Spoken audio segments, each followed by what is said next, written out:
Imagine the person you trust most looking right at you, but seeing someone else entirely, someone lost deep in their past. What if that someone wasn't just a stranger, but their own mother, from a time long before you were even born? That disorienting nightmare became my reality, blurring the lines of love, identity, and memory. And from that single, terrifying moment of confusion, everything began to spiral completely out of control. Before that day, Mark and I had what I thought was a normal life. Busy, yes. Sometimes stressful, definitely. Mark worked long hours and the pressure seemed to mount daily. I handled most things at home, the bills, the appointments, keeping our lives organized. Looking back, maybe that's where the trouble started. I often felt more like his parent than his partner, guiding him, reminding him. It was a subtle parent-child dynamic I hadn't really questioned until everything changed. He leaned on me and I thought that was just part of our relationship, part of loving him. Then came the first instance of mistaken identity. It was small.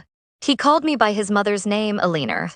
He quickly corrected himself, blaming fatigue and stress. I brushed it off too, but a strange feeling lingered. A week later, it happened again. This time, he didn't correct himself. He asked me if I remembered his childhood dog, Buster, something only his mother would know in detail. My heart pounded. Mark, I said gently, it's me, Sarah. Not Alina.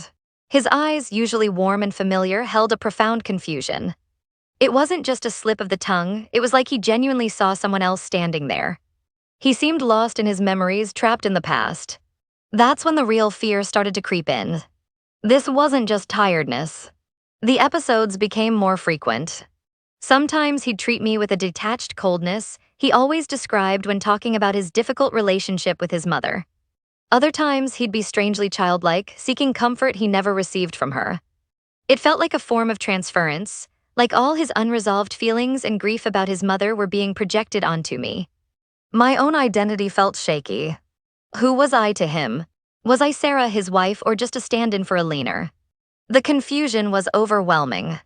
I tried different approaches.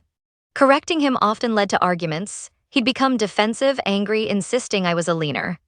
Playing along felt deeply wrong, like I was participating in his delusion, blurring the boundaries of our reality even further. I felt an immense sense of helplessness, a complete loss of control over our life, our relationship. My emotional well-being suffered. I was filled with anxiety about when the next episode would happen, and a deep sorrow, a kind of grief, for the man I knew who seemed to be slipping away into his past. His behavior became unpredictable. He'd forget conversations we just had, not in the usual way, but as if they happened with Alina, not me. He seemed emotionally dysregulated, swinging from anger to needing comfort without clear triggers. I started researching online. Stress, trauma, dissociation, even early signs of dementia or Alzheimer's came up. The uncertainty was terrifying. The breaking point came during a dinner party with friends. Mark, seemingly triggered by a casual remark about family, turned to me, his face tight with an old anger. "You never supported me, Alina," he shouted, his voice echoing the pain of a decades-old wound. The room fell silent. Our friends stared, shocked. I felt exposed, humiliated, and utterly powerless. It wasn't just a private struggle anymore. This mistaken identity, this confusion had spilled out, and everything felt completely out of control. That night, I told Mark things had to change.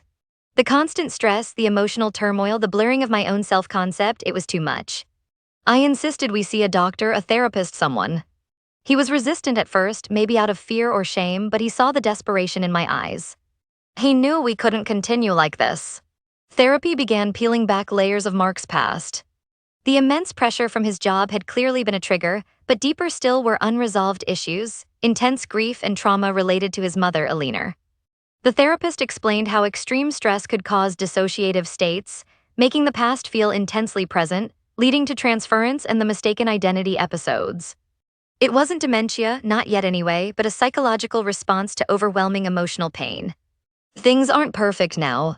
Mark is still in therapy, learning to manage his stress and confront his past.